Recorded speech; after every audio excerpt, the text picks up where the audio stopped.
The Football Kickoff with Sky. Watch every single live Premier League game on Sky Sports, BT Sport and Premier Sports. Welcome along to the Football Kickoff with Sky. All the football you love in one place across Sky Sports, BT Sport and Premier Sport. Make sure you subscribe to our YouTube channel if you want to leave us a comment during the live stream or afterwards indeed. Delighted to say it, Keith Treacy, Phil Egan here with me to look forward to the weekend's action. How are you on, lads? How are you doing, Will? All good. Tonight, obviously huge game for Arsenal, Keith. We've got next Wednesday live here on Off the Ball, a huge match between Man City and Arsenal. But with Man City in action this weekend in the FA Cup, Arsenal focus can be on Southampton tonight. If they win, they open up that 7-point buffer at the top. Games in hand obviously come into effect here as well. But for Arsenal, that would be psychologically, I think, important to be going with that buffer to the Etihad. Yeah, and I think Mikel Arteta won't be speaking about Manchester City too much. He'll just be concentrating on Arsenal and going and winning the next game, because you just simplify it. You don't want to get too bogged down in it.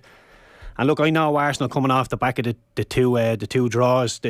The Liverpool draw obviously maybe feels like a half decent one in Anfield. The West Ham draw maybe feels a little bit different in the mouth. Doesn't feel right.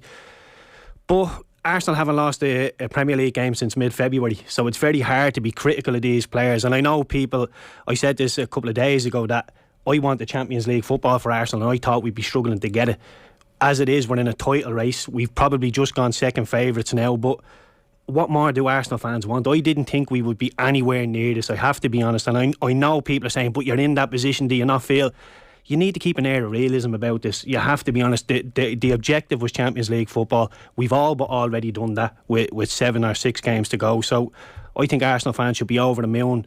And like the Gary Neville spin on it was, if you were given a game to go and win away from home that would nearly give you the league, why not go and take it with both hands? Because the Arsenal fans, it feels like there's a little bit scared going to the Etihad. Oh God, what's going to happen? Don't go and embrace it and just take it for the challenge it is and enjoy it. And hopefully Arsenal will click like they have for the majority of the season. But we were talking off air. I think holding for Saliba is look, I like Holding. I don't want to be too critical of him. I think he gives 100% every single game. But the reality is he's a little bit of a downgrade on Saliba. So I think that's been a bit of a miss over the last couple of games as well. Yeah, particularly you want to have Saliba for next Wednesday. Of course, yeah. But I don't think you can pick and choose. If he's over 75% fit, I throw him on tonight and you see what you do, and then you try and patch him up again for the midweek. But like I say, I don't think Arsenal have the luxury to pick and choose games. I think you've got to go out and win every single game, whether it's Southampton or Manchester City. Go out and try and win the game that's in front of you. Yeah, 8 p.m. kick-off, Sky Sports for tonight's game. Phil, Arsenal against a struggling Southampton team. What have you made of Arsenal dropping the points the last couple of weeks? As Keith mentioned, the Liverpool game obviously was huge. Liverpool came to a big intensity. Yeah. But given where they were 10 minutes into the game last Sunday, they really will have felt that was a golden opportunity to put more of a gap between themselves and City. Yeah, I think the Liverpool one, when you reflect on it after it's a game they could have won or lost, because Liverpool were in the ascendancy towards the end of the match. And yeah, sure, they were 2-0 up, but Liverpool then upped their game. The West Ham one, cruise control after 10 minutes. And just whatever people think about the Declan Rice incident, was it handball or not, it was too casual from Thomas Partey. And that was a West Ham team, a stadium as well, where yeah, they're in the semi-finals of the Conference League. They look like they'll probably stay up, but West Ham fans are dying for an excuse to get stuck into David Moyes, and that's the way the game was set up after 10 minutes. And Arsenal gifted them a lifeline. The crowd get into it, and West Ham, I have to say, raised their game. They were brilliant in the second half. They're really good second half. Yeah, they basically kind of played like the team that qualified for Europe under Moyes, where they were so dangerous on the break, and Antonio caused Rob Holding all sorts of problems all game. And Saliba has been exceptional this season, but like we saw with Manchester United last night, when you lose certain players, that you're going to get exposed against better opposition, and that's kind of what's happening. Rob Holding would be fine for a game like tonight against Southampton, but you would worry if he was part of your central defence for that game against City. Keith, did it feel like a shift in the title race, the drop points last weekend? Because when I was on to Kenny Cunningham directly after the game, he said Arsenal can't view it that way. Still a huge game to play. They can pick up maximum points outside the City game, and so therefore it shouldn't feel like a change. But it's obviously left City right back into the title race, the fact that Arsenal dropped those 2 points. Yeah, look, I think City were in the race anyway. A lot of people are putting emphasis on the Arsenal and City game, thinking whoever wins that will win the league. I don't think it'll be as black and white as that. I think there'll be twists and turns. It could even happen tonight with Southampton. We're all just expecting Arsenal, and I have to be honest, I'm expecting Arsenal to turn up and beat them as well. But to go back to the West Ham game, the big worrying thing for me was Arsenal looked really, really leggy. Coming into the last 10-15 minutes, for me, they looked leggy. And I know the Liverpool game was a big intensity, but they're out of Europe. And the one thing that was a plus for me was they'll have time off. They'll be fresh. And is that down to a reliance on a core group of players, particularly attacking wise this year? I know Jesus is back after the injury break, but a lot of the attacking players have played a lot of minutes. Yeah, you hit the nail on the head. The squad is not as good as we'd like. Obviously, there's Trossard, there's one or two on the bench that we do trust, but in terms of being able to rotate, the back four is basically the back four that's in place when we talk about Holding coming in. It's a little bit of a downgrade. Thomas Partey was injured for a little while. Jesus has been injured for a large part of the season. But this Arsenal team has been outstanding. So I don't want to pick holes and this and that, because I do think we're overachieving. But the starting 11 that we have is probably as good as anybody in the Premier League right now. But when you start chopping and changing and bringing other players in, I think it really, really dampens Arsenal. Southampton, Phil, coming into this game, obviously a poor record overall in the season, but away from home, they've funnily enough been a bit better. 13 points out of their 23 have been picked up on the road. I mean, they've given teams difficult games. They beat Chelsea 1-0 earlier this year. Is there any hope that they can pull off a surprise tonight? I'd be very surprised if a horrible record at the Emirates as well. Even in the Premier League era, when Arsenal were playing at Highbury, Southampton had a poor record there as well. So I think the relegation battle is really hard to pick, but the one team that I would be most confident sitting here today of saying that will go down is Southampton. Now, because it's so tight, a couple of wins and everything looks rosy. Like Bournemouth are a classic example of that. But at the same time, then you lose 2 or 3 games in a row and then you're right back in it. So that's why I think the relegation battle is going to be so exciting between now and the end of the season. But with Southampton, they've so many young players, including Gavin Bazunu, that you just feel that it probably is going to be a bit too much for them. But of some of the teams down there, they're probably well equipped to come back up because they have so many young players and they have a few lone players as well that they could you could see them bouncing back. Gavin Bazun's had a tough time, Keith, in recent months. Probably going to be a busy night for him again tonight at the Emirates, but they continue to back him despite some of the mistakes he's made in recent weeks. Yeah, look, he's made mistakes, but he's coming under an awful lot of pressure when you're a goalkeeper in particular coming into a Premier League team and you're dipping your toe into the Premier League water. You want some sort of protection. You want lads to be throwing their bodies on the line and really suffocating any sort of attacks, but he's been left wide open. He's been vulnerable and he has pulled off decent saves within the mixture of this. I know the ball has hit the back of the net an awful lot, but defensively, look, Southampton aren't great, and like we say, Gavin Bazunu has been exposed, but offensively they're not very good. James Ward-Prowse is the top goal scorer with 7 goals, and I love James Ward-Prowse. I'm a massive fan of him. Great from dead ball situations. He's only 2 assists this season, which tells me that Southampton aren't scoring from set pieces, and if you don't score from set pieces, generally you find yourself down the end of the league and they're conceding too many goals. So the next one is Che Adams with 5 goals, and he's not available, he's injured, so you're down there now to Alcatraz, who only has 2 goals this season. All of a sudden they're looking very, very thin to hit the back of the net. On average, Southampton concede 1.7 goals a game. You'd imagine Arsenal's front three would be able to get that up towards 3 and 4. Can Southampton, somehow fire themselves into the game?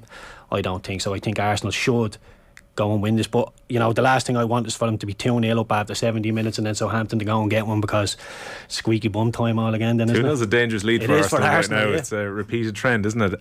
Phil, are you going Arsenal tonight as well? Yeah, and I think ideally for Arteta, Arsenal would win this comfortably and be 3 or 4 up with 20 minutes to go, and then you start taking players off with Wednesday night in mind. Yeah, because the fact that City have been able to rotate even midweek and they comfortably go through over the 2 legs against Bayern Munich, they'll probably rotate a bit again for the FA Cup this weekend and be ready for Wednesday. With the strength and depth of their squad, this kind of serious amount of fixtures coming one after another don't seem to concern them really. No, and this is why City win the Premier League most seasons, because they are the team that can cope with injuries the most. And even think back to City playing Liverpool, no Haaland, they still win 4-1. Now Liverpool weren't very good on that day, especially in the second half, but City are that team that can cope without certain players because they just have so many quality players, and they're all so well drilled that And they've been doing it for years. That's why even when Arsenal were so far ahead, like City have gone on this run now. That draw the other night in the Champions League was they'd won 10 in a row before that, and the game before the run started was a draw in Leipzig. They're 2 draws taken in isolation of a knockout tie, which they won both knockout ties. So this is what we expected from City in the second half of the season, and they haven't lost since the Spurs game. So that obviously adds to the pressure Arsenal are under. I don't think Arsenal are bottling it. The problem is when you overachieve, then people expect you that you're in the title race, then they think that you got to grab it with both hands. But if Arsenal don't win the league this season, I don't think it's a case of them bottling it. I think you have 70 points at this stage of the season. That's not bottling. That's no, absolutely a team not. Themselves in a good position.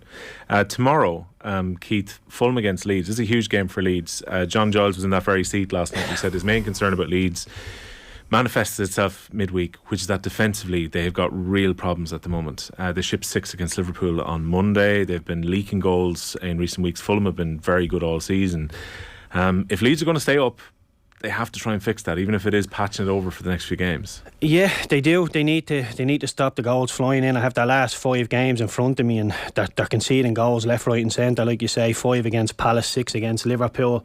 And the one thing I have me notes down here: good attacking players can score goals, can hit you on the counter attack. A dangerous enough team, but can't keep the opposition team out, which is obviously a big problem for them. So I don't know what they can do. I think maybe play from back to front a lot more, keep the ball away from their goal, because when they come under defensive pressure they do struggle. And look, at Fulham are a team that will keep the ball and turn the screw. They'll put balls into the box. Fulham have scored the most headed goals, or the second most headed goals this season. So again, back to the set pieces. When set pieces come into the box, they need to be defended and attacked properly. But for Leeds, it's very hard to back them. And the one thing is, when I speak about Bournemouth going down or Southampton going down, I don't think a lot of players would be or a lot of teams would be lining up to take their players. When you look at the like of Rodrigo, Harrison, Sinisterra, Somerville, Bamford, Yonto, Addison, I think these will all be cherry picked if Leeds go down. So Leeds really need to be careful here and start fighting for their lives, because they are in a dogfight. I know they're in 16th, but points wise they're only 2 points off the drop zone, and I can see them being there or thereabouts at the end of the season. Yeah, 12:30 kickoff on BT Sport tomorrow. This one, Fulham against Leeds. Phil, sometimes a team gets into a slump in form and gets dragged right back into it. And looking at the last couple of weeks, it feels like Leeds are in that slump right now. I thought, the win away to Wolves was massive, and then coming back at Elland Road to beat Forest, I thought, right, Leeds are on the up now under Garcia. They're 1-0 up in Palace. They concede at half time and then capitulate in the second half. And then again, the other night against Liverpool, not bad for the first 25 minutes.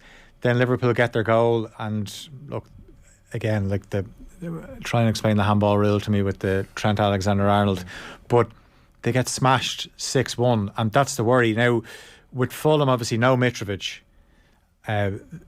Interesting from Marco Silva last week was he dropped Carlos Vinicius and went with Dan James as a false 9, and he ran amok.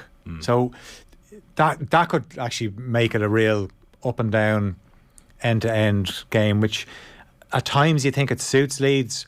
Like the chaos sometimes does work in their favour, but the next 3 games make Leeds a season, because they obviously have Fulham tomorrow, then they have Leicester during the week, and then they're away to Bournemouth the following weekend.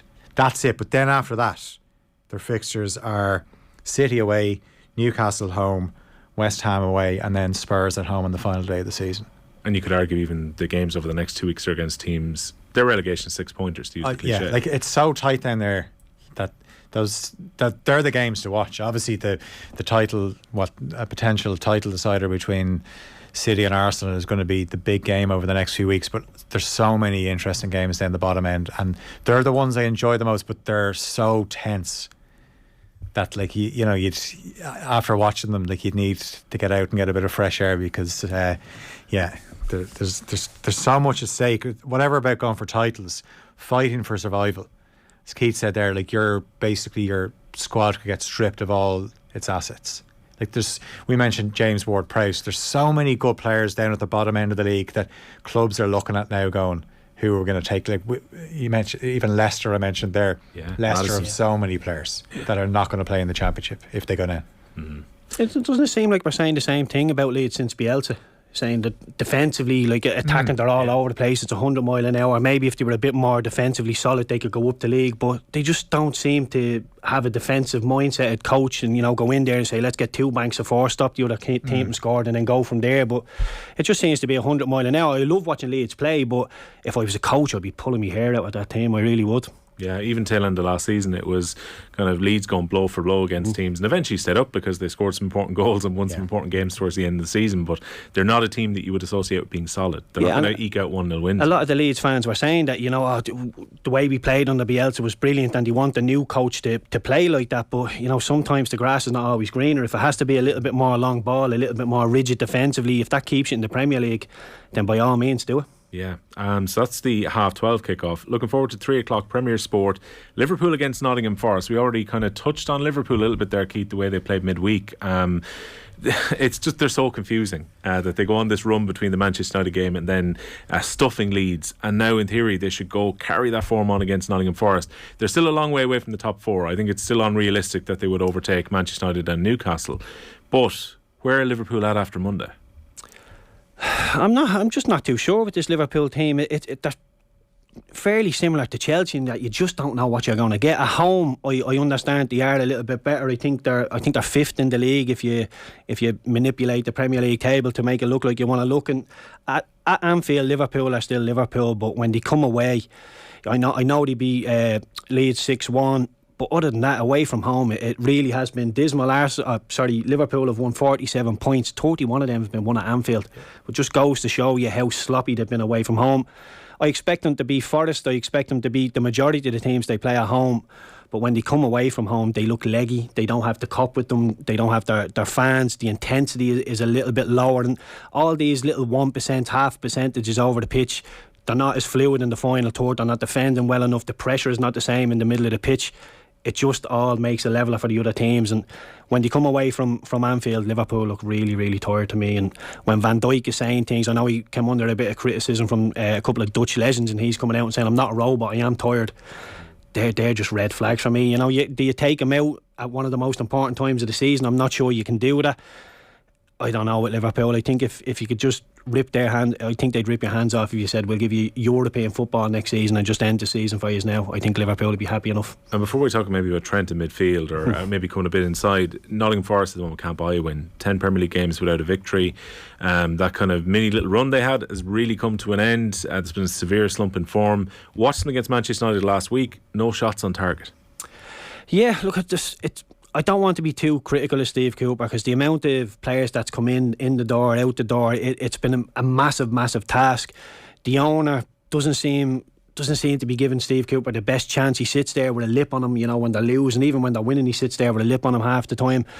I just don't know with Forest. Again, at home, they look like a different team. They look like they could probably go toe to toe with people. If it was at the City ground, I'd give Forest half a fighting chance of getting something against Liverpool.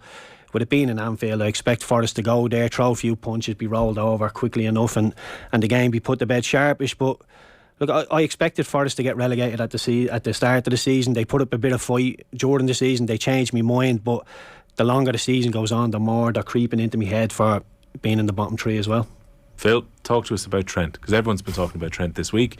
When he gets on the ball, when he gets into those positions, he is lethal. It's not a total change in position, but it seems very clear that they're trying to get him into those kind of midfield roles now. Yeah, I mean, I think back to, there was a game that I remember last season against Burnley at Anfield where he set up a goal for Mane and he drifted in a little bit, and it was a first time touch, but that's what he does. But he almost sums up what's wrong with Liverpool this season, where the best version of Trent Alexander-Arnold is when Liverpool have energy and they play with that intensity. But then when they don't and there's gaps everywhere, that's the worst side of him. But he's told, even though, you know, when you look at the team sheet, he's down as a right back, he is there to create. But when Liverpool can't hold on to the ball and he's halfway up the pitch, then there's always going to be a bit of space behind them. So to get the best version of him, you need to have a midfield that can close gaps and then also hold on to the ball, which Liverpool haven't been doing either of. Now, they have done it more so. I think with the Arsenal performance, like that incident with Xhaka and Trent Alexander-Arnold just got him riled up, it got the crowd riled up. There was an intensity we hadn't seen for a while. Even, I know they beat United 7-0. That second half against Arsenal, they were charged for that, and he obviously was key in, he set up the equalising goal. But what Liverpool have to do in the summer is get midfielders that can A, hold on to the ball, and B, have that intensity, the legs, the lack of legs that Keith has talked about that they've looked like they've had this season. If they get that back, then you get the best version of Trent Alexander-Arnold back. He just looked fed up, basically, as a player that is going out to get a hiding almost every week, where opposition teams are looking at him going, well, as soon as we get the ball back off Liverpool, which we will, Trent Alexander-Arnold is going to be on the halfway line, just ping the ball over him. So I can understand why that can't be enjoyable for a player, whereas the last couple of games he's looked like somebody who's enjoying his football again, because he's getting on the ball and he's creating, and we know how brilliant he is at doing that. We know that defensively that's not the best part of his game. There's a reason Gareth Southgate won't play him as an orthodox right back. Klopp doesn't play him like that, but just Liverpool have been so bad this season, he's the one that's got exposed the most and comes in for a lot of criticism. But Liverpool's midfield has been the problem area all season, and they've really got exposed this season. So I think I would expect Liverpool to win. The strange thing about Forest is, okay, I know they lost 4-0 away to West Ham. They don't tend to get a hiding too often because they put so many players behind the ball. Try and hit you on the break. Brennan Johnson, by the way, is another player we'll add into will be all over him, into that bracket of players that you'd like to get if a team goes down. Keith, when it comes to Trent and drifting into these positions where he can be effective, I think Phil raised a very good point, which is that in 2019, 2020, Liverpool had a very solid base around the midfield. Robertson and Trent Alexander-Arnold could go into as many offensive positions as they wanted. It was very difficult to actually break against them. But since midfield's been an issue, they get targeted. Yeah, and one of my Liverpool mates said that because Jude Bellingham looks like Liverpool have been priced out of that maybe they're going to force Trent Alexander-Arnold to be that player that you need in the midfield. For me, I'm not sure. You've got one of the best right backs in the world there. I know defensively there's huge question marks, but why not teach him to defend rather than teaching him a whole new position? Like, Phil's right, everything he says about him creating, yeah, he can do all that. He probably is a good enough player to play in the middle of the pitch, but defensively you will have to defend in the midfield as well. It's not all about attacking, and there will be times when he gets the ball with his back to goal. Nobody knows if Trent Alexander-Arnold can play with his back to goal, so I'm just not too sure. Look, he's a very, very capable player, very clever player, but it's not as easy as just saying he's a clever player, let's throw him into the midfield. I remember Pep Guardiola did that against Nottingham Forest when he threw Bernardo Silva left back instead of Joe Cancelo, and you're thinking you can't just be a smart player and say, oh, he can play anywhere. It's not as easy as that, believe me. So look, Trent, I think you put him into the midfield, you're getting exactly what you get at right back. A very, very talented boy who can get assists left, right and centre, but if somebody goes and stands him up and drops the shoulder, you could be really exposed in the middle of the pitch rather than out wide on the wing. So I think it's just more of the same if you put Trent in the middle. The other thing as well, Phil, I just think just play him where he is. Just play him as a right back and let him drift in and teach him to defend a little bit. Well, in those games, those bigger games against better opposition, where, like, you think back to the Champions League final against Real last season where Vinicius Junior gets in, but the best version of Liverpool with Trent Alexander-Arnold was when, if he was out of position, Jordan Henderson dropped in. That's not happening anymore. So it's up to Liverpool and Klopp to sort out the midfield, that basically you're saying, this guy, we need to get him on the ball, but he needs to know that when he goes up, that, you know, there's protection there. Cover, Basically, he knows when he goes up that he's leaving the door slightly ajar, but this season that door doesn't even exist. It's not even wide open. It just doesn't exist because there's been so much space, because Liverpool don't press the ball the way they have been. Well, they don't do it consistently. And teams have worked that out now. They don't need to visually look up and see Alexander-Arnold out of place. They just play that ball knowing he will be up the pitch, just hit it, get runners. And yeah, it's I don't know. I think if you push him into the middle of the pitch again, you're getting what you get at right back, a very talented boy who can't defend. The football kickoff is with thanks to Sky. All the football you love in one place across Sky Sports, BT Sport and Premier Sport. Let's move along to Sunday's matches then. We'll start with the 2 o'clock kickoff. Premier Sport showing this one. Bournemouth against West Ham, Phil. West Ham last night, progressing in Europe again in the Conference League. Again, they had to shuffle the pack a bit for the match, but David Moyes is speaking afterwards about how important Europe actually is. So as much as they're right in the Premier League fight at the bottom of the table, that's two good results this week between the Arsenal game and also coming back after going 1-0 down last night to qualify for the semis in the Conference League. Yeah, and there's nice financial reward if they were to win the Conference League, and they certainly have a chance. I mean, they'll fancy their chance of beating Alkmaar in the semi-finals, and it's a strange season where I've seen some West Ham fans saying it's like a forgettable season, but they could end up winning a trophy, which West Ham winning a trophy is a successful season. Obviously, the last couple of seasons they've been up at the other end of the table, but I think they'll be okay. But I don't know what the future holds for David Moyes and West Ham. I think it's something Keith touched on earlier about starting 11s, and the Arsenal starting 11 has been so settled. Moyes had a very settled starting 11. He's had to deviate away from that because you just can't keep picking the same starting 11 season after season. And some of the signings, some of them have been injured, some of them haven't worked out. And then some of the players, the likes of Soucek hasn't had a good season. Antonio hasn't had a good season by his own high standards. Now, the last couple of games, we've kind of seen glimpses of the old Michail Antonio.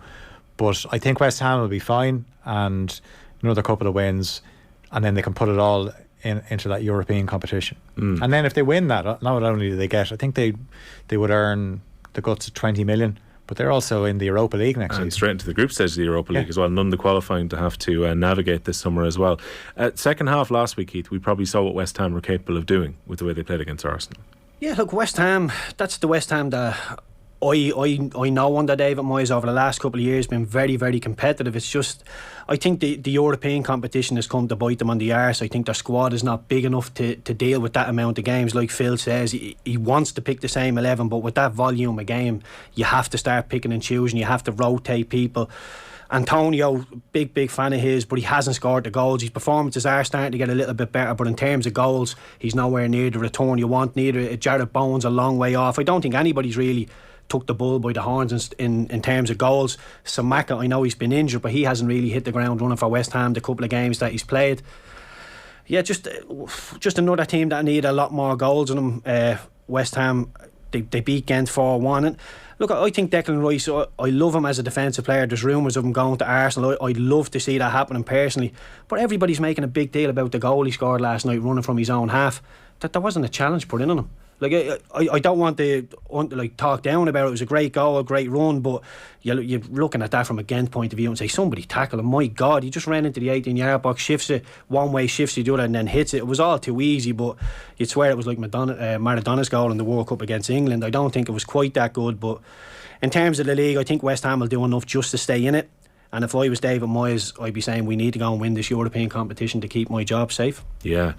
Declan Rice, if he was to go to Arsenal, you said you'd be happy to see him sign. What would he bring to Arsenal? He'd bring a little bit more defensive solidity. I know Thomas Partey's been brilliant there. The likes of Xhaka, Odegaard, you're just releasing a few more players to get higher up the pitch. And obviously Rice showed last night that he can go from back to front. He can be that player as well, but I would put him as a defensively minded player in the Arsenal team. And I know Odegaard is in double figures already. Martinelli, Saka, Jesus. I would literally just tell them lads to stay up the top end of the pitch. You go and win us the game.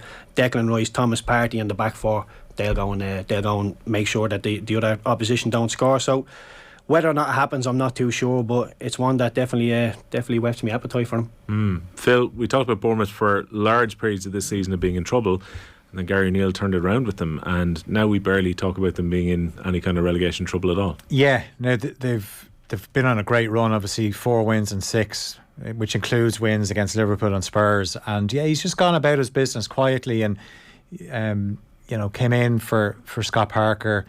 Then he was given the job on a permanent basis. Sometimes when that happens, then the results start to go down a bit when you've done enough to get the contract, and then the results tail off. But yeah, about 4 or 5 weeks ago, you were thinking Bournemouth are that team that you're going to say are going down, but that was a massive win for them because they got sucker punched by Spurs earlier in the season on their own ground, and then to get done 2-2, Spurs missed a chance, and then to go and win it. It had that feeling about that's going to be a result that probably kicks them on to stay in the league, which, you know, they've signed a good few players as well. And I think, he deserves great credit for what he's done there, because there's been a lot of managerial casualties. And Bournemouth, you know, maybe it was just a case at the time they couldn't get who they wanted, and they just said, well, just give it to Gary O'Neill. But he's definitely done enough to merit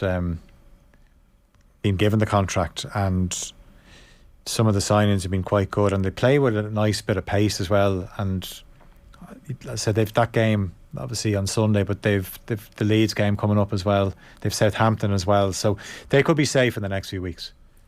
The Spurs-Bournemouth game has been mentioned by Phil there, which is one of those games where Spurs have dropped points and have found themselves in a real chasing position for the top four. They go to Newcastle, 2 p.m. kickoff on Sky Sports live here and Off the Ball on Sunday as well. This feels real make or break for Tottenham with the poor form that they've had. If they're going to get into the top four, I think they have to beat Newcastle on Sunday. Yeah, I would put it down as nearly a must-win for Spurs. But look, Newcastle were very disappointing in the 3-0 defeat to Aston Villa. Before that, they'd 4 wins on the bounce, and Spurs have just been a little bit sketchy, especially since Conte's gone out the door. And I have to be honest, and again, take this with a pinch of salt coming from an Arsenal fan, but when Conte left, I thought Spurs would only go in one direction. I thought they'd reached the glass ceiling under Conte, being fourth in the league. I'm not sure what Spurs fans want. Do they want to be third, second or first? There has to be an air of realism with it. Like, people are saying, yeah, it's the performances and this, that and the other. He's winning games. He's got them into a decent position. You just threw him out because of the brand of football, which for me is crazy. I know the press conference wasn't great, but sometimes you just got to grin and bear that the football is not great. You know you're getting that with Conte though. If you appoint him, you know that if standards drop, he is going to give out. He's done it everywhere. Yeah, but everything he said in the press conference about the Spurs dressing room, about Spurs as a club, it was all right. And look, again, I'm an Arsenal fan, but every time I speak to a Spurs fan, I say, well, what do you want? Like, why do you think you should be here, there and everywhere? They all say, well, we have one of the best stadiums in the world. That doesn't give you any divine right to be an elite football club in England. It's just crazy stuff from Spurs. And again, it's probably, I don't think they'll finish in the top four. I think they've waned off that.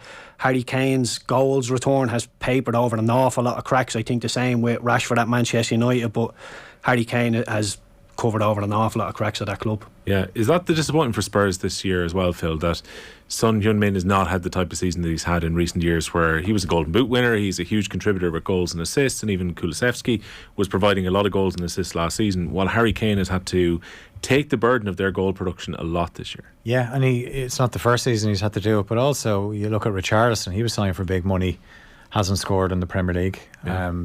So it's not great in terms of those numbers. I think what Spurs fans want is they want what they had under Pochettino, and that was an exciting team to watch, and a team that when you played Spurs you knew that you were going to get a proper game, especially on their own patch. I remember the season at White Hart Lane where nobody beat them.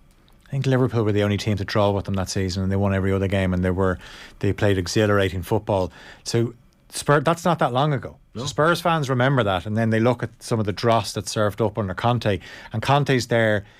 You're meant to put up with his football because he gets you results and he wins things, but it was quite clear early on that he was never going to win anything with Spurs. Well, he's not going to win a league title with Spurs while Manchester City are around. And I think what hurts Spurs fans even more this season is they look across the way and Arsenal are absolutely flying it. When you think back to this time last season, and Arsenal capitulated towards the end of the run-in for the top four, Spurs overtook them, and everyone thought, yeah, they've made some good signings, the likes of Richarlison, Basuma, Perisic. They're only going to go one way, and it's just been such a disappointment. I would agree with Sunday. I think it's last chance saloon. They have to beat Newcastle, but then they play United on their own patch then midweek. Now, if Spurs could manage back-to-back wins, then they're right back in it. Changes everything, yeah. But I don't know what Spurs are going to show up. Why has Richarlison not worked out, Keith? I'm not too sure. I think from the outside looking in, I think he has a bit of a selfish ego. I think it's all about him. A couple of times he's not been in the team and he's been given out. I don't know. I think the only reason he obviously played very well at Everton, I think some of his best football is coming in a Brazil jersey. I don't think for Spurs he's been anywhere near the levels that he has for Brazil, obviously, and I think he just gets the lip out a bit much. Obviously sometimes he feels he's been hard done by, but he knew when he went to Spurs, Harry Kane's the main boy. If by some miracle they go to a 2 up front, they might be in the starting 11, but other than that, he's not going to dislodge Harry Kane. So I'm not sure what Richarlison wants from that end of it. Last week we were thinking this is going to be a ding-dong battle between Aston Villa and Newcastle. Aston Villa totally outplayed Newcastle during the game. How much of that was down to Newcastle, or how much do we have to credit Aston Villa for how they played? I would credit Aston Villa. I thought Villa were outstanding on the day. Like I said, Newcastle very disappointing, but I would give an awful lot of credit to Unai Emery and Aston Villa. They've been outstanding since he took over. And again, I don't really want to criticise Newcastle because I feel they're overachieving, and since they got beat in the EFL Cup final by Manchester United, it's been absolutely flawless. They've been brilliant. I know they got beat by City straight after that, but we can forgive that. And then they've gone on I think it's 5 or 4 games win on the bounce, and then very disappointing against Aston Villa. So the first real blip since the final defeat. And yeah, Newcastle have been outstanding. They really have. Some of the players that have come to the forefront, Almiron, Joe Linton, Longstaff, you know, if you were to just get better class of player in instead of them, I think Newcastle become a real team. And rather than this being an exception and them overachieving this season, I think we could be seeing Newcastle fighting for European honours over the next couple of years. Kenny Cunningham alongside Stephen Doyle for commentary on OTB here on Sunday. It is live on Sky Sports as well. Phil, how do you see this going? Make or break for Spurs, I think, is the way I'm still going to frame this. Yeah, absolutely. But if they do get a win, then Newcastle are really starting to feel the heat, because they have a few tricky games coming up. They obviously have Arsenal to go to, St James's as well, and you wonder then, Brighton have a few games in hand. Are Liverpool going to go on a charge? Then Newcastle might start feeling the heat. But again, like, we knew as soon as Newcastle were bought by the Saudis that they were going to start challenging. Now, we didn't think they would start this early in terms of being in the top 4, but if they don't get top 4, they'll be knocking on the door next season, because they're going to reinvest. I think Bruno Guimaraes obviously has been exceptional for them. There's a bit of talk about him playing through the pain barrier at the moment with an ankle problem, so I don't know how much that is affecting his performances. He still looks pretty good to me when he plays, but they were absolutely smashed by Villa from the very first minute. I mean, Ollie Watkins should have scored after 30 seconds, and he just gave the Newcastle defence a torrid time all afternoon. But the fact that they're back at home, the Newcastle fans will be up for it. If they win, I think then they probably should be able to see out a top 4 finish. But if they lose, then who knows? Who do you fancy Sunday afternoon, Keith?